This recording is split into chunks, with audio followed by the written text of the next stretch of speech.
I'm sorry, we can't take this book back. It's been flagged.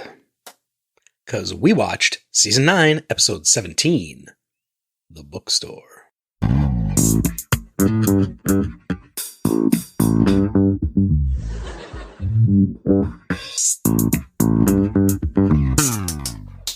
So, Katie. Hello. How did you like The Bookstore? I'm quite neutral about this episode. I wrote things, but I don't really have thoughts. Okay. But I'll make some up for the sake of the podcast. I don't have anything in my brain. What did you think? Forgettable? Yeah, very. I did not feel comfortable with what they were doing with the homeless people. Nope. And I think the only time that even you laughed was when Uncle Leo was doing chin-ups and he had Jerry hello written across his knuckles. I laughed at Jerry, and then I should have known that the other hand would say hello, but it surprised me, and I thought that was quite funny. The Bookstore was written by Spike Ferenstein. Question. Yeah. What part of this was from Spike Ferenstein's life? He saw a report on the news that old people were committing a lot of shoplifting. That's in the Wikipedia article about this episode. Oh, man. It was directed by Andy Ackerman and it aired on April 9th, 1998. Vulture.com ranked it as the 51st best episode. No. Screen Crush ranked it as the 151st best episode. Yes. IMDb ranked it as the 108th best episode. Sure. With an 8.2 out of 10. That's still so high. Yeah, I mean, even the worst Seinfeld episodes are a 7. High 7. Yeah. 7 point something. Let's throw it back to last week when I asked you if you remembered this episode. George goes to the bookstore and takes And? I think I nailed it. I'll read the thing. George takes a book into a store's bathroom. Kramer and Newman start a rickshaw service. Uncle Leo shoplifts. Elaine drunkenly makes out with a coworker. Did it actually say store's bathroom in the thing? Yep. I was going to ask you, are you disappointed you didn't get to see Elaine make out?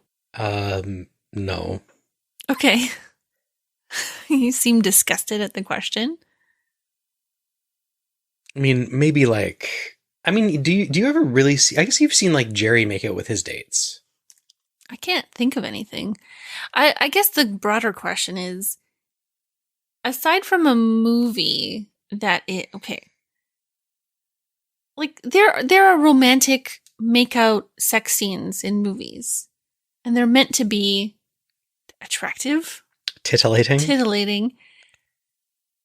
Is watching someone make out titillating? I think it can be. You look very dubious. I'm questioning I feel like I'm walking into a trap here. No, I'm kind of questioning. No, you're objectively attracted to Elaine. I think anything can be titillation. Okay. I think Nigella Lawson shaping a loaf of sourdough can be titillating. It's very specific. As long as she doesn't put it in the microwave. Yeah. You don't really get that titillation from Seinfeld. What is the sexiest thing that has happened on Seinfeld? That's a good question. It's pretty... It refers to things, but it doesn't really show you anything. No. I can't think of anything where I was like, ooh. Go to hell. Well, okay. Okay. Who are the guest stars? Oh, yeah, we should talk about that. So we had Jonathan Penner, who played Zach. Who's that? The drug-addicted makeout-terer. You should know I know nobody's names. He was in The Naked Truth, Rude Awakening, and then he was on some other stuff that you probably would have heard of, but he was also in a movie called Blood Fist 7, Manhunt. So I thought I would include that. You specifically asked me to look up the cashier from the bookstore. Yeah. She was played by Maren Dungy, who was in a whole lot of stuff, but I don't know. And she looks familiar. Yeah. She was in Alias, Malcolm in the Middle, King of Queens. Huge long list on IMDb. And unlike a lot of people where it's like, oh, one episode of this, one episode, she like had lots of like story arcs where it'd be like 6 episodes of this show and 14 of this. But nothing that I really... Like, I didn't watch any of those shows you mentioned, so I've definitely seen her around. Yeah. Yeah, she was in things. And then probably most famously, who I didn't realize this was him, Rusty, the homeless man, unhoused person, homeless, was played by John Grease, who was in Lost, Napoleon Dynamite, and The White Lotus. Was he Uncle? He was Rico? Uncle Rico. Oh. And he was Greg in The White Lotus, who married Jennifer Coolidge. Wow. And then murdered Jennifer Coolidge. Spoiler alert. These gays. So on Seinfeld, he looked like a bigger guy. He didn't. I'm just thinking in Napoleon Dynamite, Uncle Rico looks small. Oh, okay. He looks like short and slight. Maybe it's the way he's styled with the hair and like kind of like flared pants that makes him look smaller. But I recognize his face, but he looks like a completely differently shaped person. Maybe it's because he was standing next to a very like skinny, shirtless homeless person. I mean, Uncle Rico was strong. You throw a football over that mountain. What did you think of this opening? I just wrote Kramer equals Home Alone. I did like that he's lounging, and as soon as Jerry shuts the door, he's up. He's got to make the most of his time alone. But that was the funniest bit for me. You know how I feel about Kramer's physical humor. He was trying to stop up a spill with a couch cushion. Mm-hmm. Did he take the couch out and hose it off and try to get it back in? No. I think these were all kind of like discrete events happening. Like, he had a fire in the bedroom. Mm-hmm. He like took the couch out of the apartment. He rearranged the apartment. I think it was supposed to be a joke that he was having a tea party in the apartment because everybody was drinking tea. Yeah. What else did he do? Oh, he rode the bike. He took the bike off the bike rack and rode the bike around. And he doesn't respect wood. That's exactly what I wrote. Kramer doesn't respect wood. I kind of laughed when Kramer was looking at the Hong Kong book and he goes, I better go to Hong Kong before it goes back to China. Yeah. Better hurry up. Fair enough. I also laughed when they're talking about Elaine dancing at the party and he goes, no, that wasn't dancing. Another funny part is when like Jerry says like, oh, there's Leo. Who? My Uncle Leo? Oh. Didn't recognize him without his first name. Okay, I laughed when Uncle Leo says, you still say hello, and then Jerry rats him out. Jerry, you ratted me out. Hello? That was good too. Hello. Did we like this episode? No. But I am about to say another part that I found funny. So they're in the bookstore and George comes out of the bathroom and you see a big, like, they're now like setting up, like this is going to be about the book going into the washroom, where the sign is bathroom, not book room. And he's like about to put the book back on the shelf. And the guy was like, is that book in the bathroom with you? He says, what do you want to hear? What do you want to hear? Yeah. So maybe this is one of those, this episode had a lot of great lines and it didn't have a really great connection in between everything. Maybe it's because they did change one of the storylines at the last minute. Oh. And so they shoehorned in the whole rickshaw storyline. Really? And they had written originally a storyline about Kramer walking down the street and seeing a cabbie sleeping in his cab. So he offers to like do a shift in the cab for the cabbie because he's so tired. Okay. And then he gets the cab impounded Mm-hmm. or towed away or whatever. And so then they use Kramer's car as a cab. Yep. So they scrapped all that and did the rickshaw thing instead. Why? It was too long, or I don't know. I don't know why they scrapped it, but they scrapped it. Speaking of the rickshaw, Mhm. when Kramer and Newman go retrieve it from the park, and Newman suggests that it's silly for both of them to pull it, so they're going to decide who's going to pull it. Kramer does a counting rhyme that I've never heard before. No. So I looked it up. Is it real? I mean, yeah. I mean, it existed before this episode. Yeah. I mean, it could have been just Michael Richards ad-libbing something. So he said, 1 spot, 2 spot, zigzag tear. Poppity, penny got, tenium tear. Harum scarum, ripum tearum, te ta to. And that was used in a Marx Brothers movie. Oh, okay. And when I looked it up, the words poppity, penny got, and tenium had like links. They refer to something. I think it's about money. 1 spot, 2 spot. I don't know. Okay. Some money related thing. But I was on a website that talked about counting rhymes. So have you ever heard this one? Tarzan, Tarzan in a tree? No. How many gallons did he pee? No. And then you just count. And I have another one I wanted to read to you. And then you just count. What do you mean you just count? I think someone calls out a number. I don't know. Okay. So the last one was too long to write out, but I want to read it to you. It goes, Cinderella, dressed in yeller, went upstairs to kiss her feller, made a mistake, kissed a snake, came downstairs with a bellyache. Not bad. How many doctors did it take? 1, 2, 3, 4, 5, 6, 7, 8. And then the 8th person is out.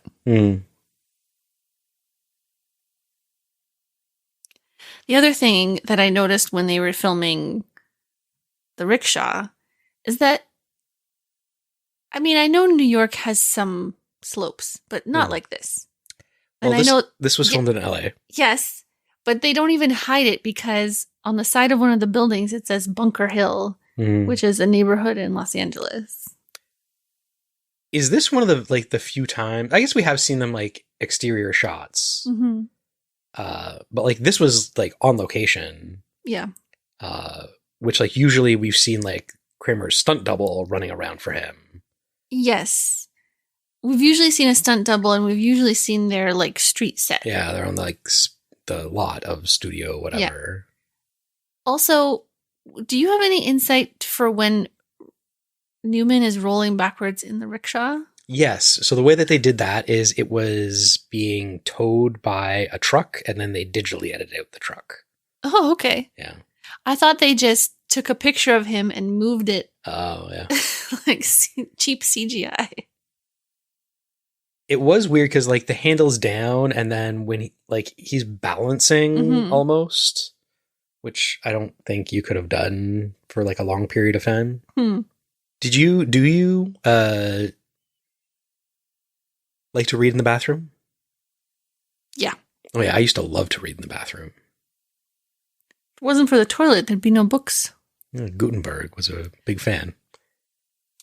I don't really bring paper books in there anymore, so I have a cell phone.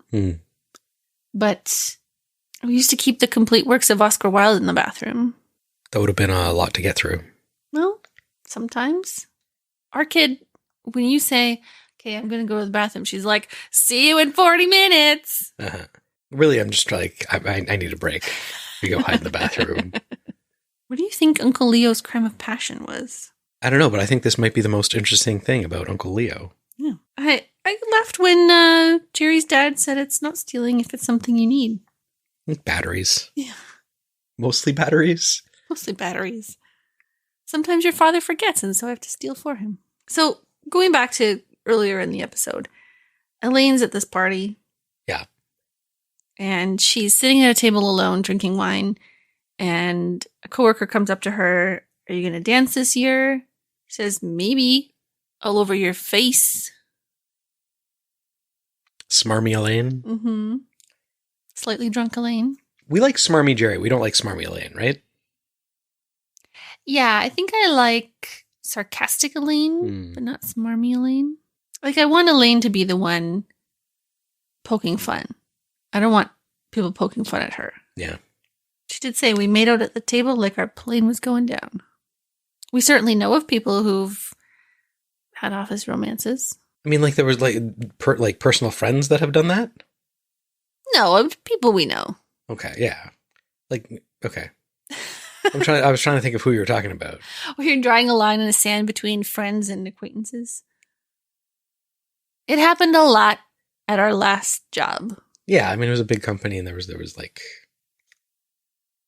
But I mean, enough that it was shocking to me. Mm. But because also, everyone's gonna know. How are they gonna know? Never gonna know. Well, maybe it was worth it. I laughed when Peterman's talking about whatever his name is with a smack problem. Mm. Yum yum. I'm the one who sent him to Thailand for cheap whistles. I may have even given him some numbers for places he could score. Did you do opium in Thailand? I didn't do opium in Thailand, but I will. One of our, I don't know if you ever had him. He was a teacher in high school, Mr. Mm-hmm. And he had told us about, he had done one of those round the world trips with his wife. And he talked about how like, when you're traveling in, remote places, you are, Montezuma's Revenge, you like at some point you will get like really, really sick. Mm-hmm. And I think he was hiking in Cambodia when it hit him. And he was like, I could not walk like 5 minutes without like needing to like run into the bush and like coming out of me at both ends. Terrible. Like, and so the guide was like, oh, one second. And like he ran into the forest and comes back and he had a tiny little like sphere, like little brown sphere. And he was like, oh, take this. It'll make you feel better. And so he took it and he ate it. And he like started to feel better. He's like, oh, like what was that? Thinking it was like some medicinal root or something. And I was like, oh, opium. So did he get like the poppy pod? He like said it was like I guess the paste like mushed, rolled up, like rolled up as like Play-Doh. How do you do heroin? How do you do opium? I don't know. Well, opium, like poppy, it's a liquid. It's like a sappy stuff. Yeah, but can't you just like crush the seeds into like a paste? I assumed he cut open a poppy and mixed dirt into it and made our teacher eat it. I don't know. I mean, did he feel better? So I was like, oh, I didn't know that would make you stop throwing up. He's like, oh, it didn't. But you do not care that you're throwing up anymore. I love that he's telling this story to children. We were teenagers. Did I ever tell you about that guy that I met on the bus? The conversation started off by him asking me, he said he was collecting money for the United Nations or United Way.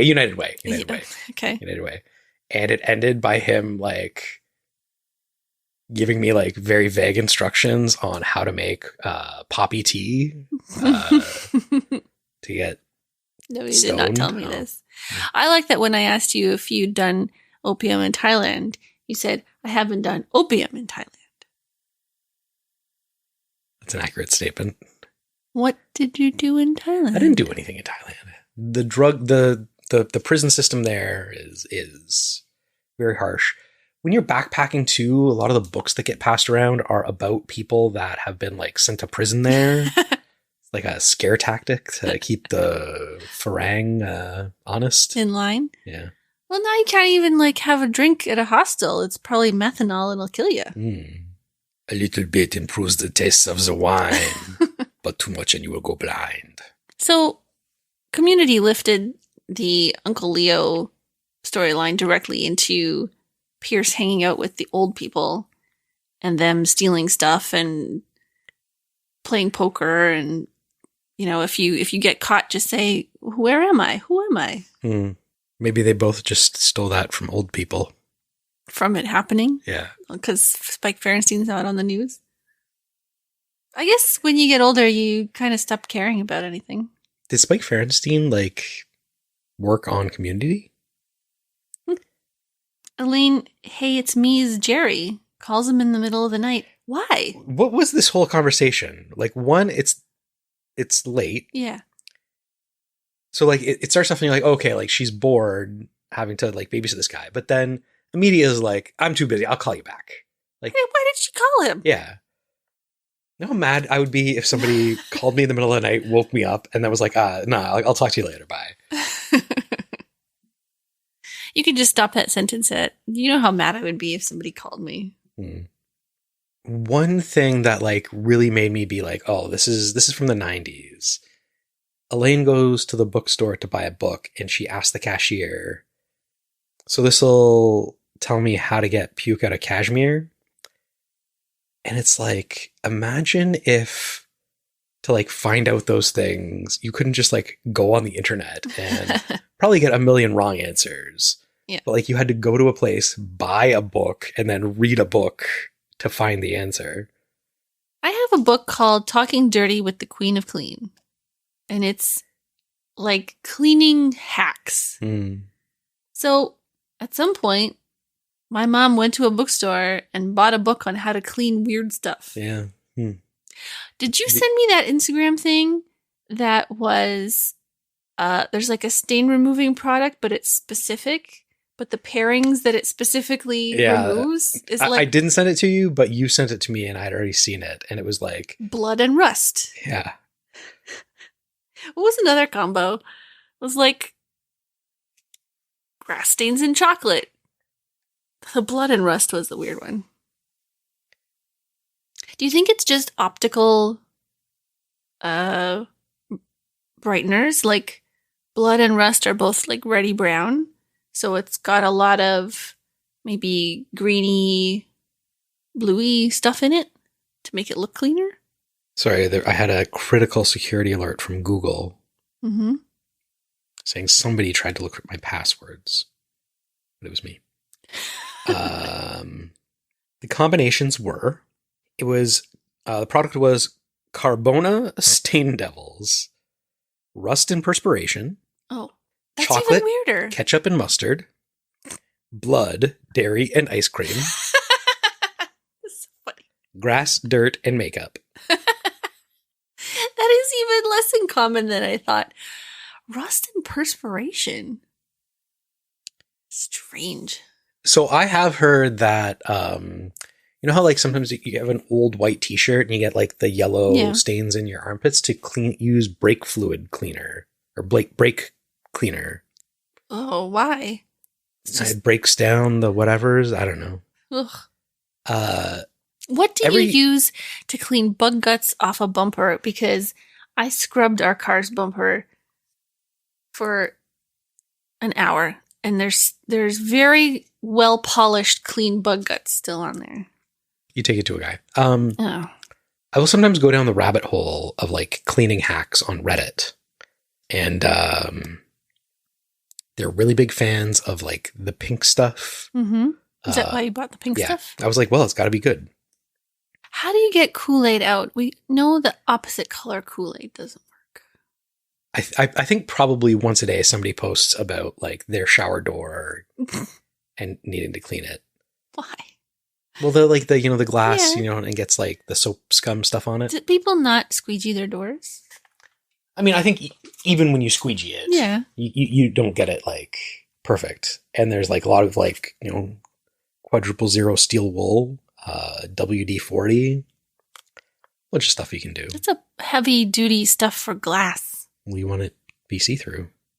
There's Windex. Oh no, this is better than Windex. Does pink stuff have a... You just wait and see what I do to our shower door. I would love to see you clean the shower sometime. Once. I used to do it all the time. Did I not? Those were the days. Well, let's end this episode now. Next week, it's the Frogger. I will say that this episode, last thing I'll say. It was weird that there was no tag. Yeah. It was just like that static shot of George being dragged away. Yep. Next week, the Frogger. George has the high score on a Frogger machine, and he buys it and wants to keep it plugged in while he gets it to his apartment. Can't wait. Yep. Got any things? Nope. Okay. Bye. Bye-bye. Believe it or not, this is our podcast. Please subscribe at the end. If you subscribed, we would be happy. Please subscribe to us. Believe it or not, it's our podcast. Is that a Seinfeld reference?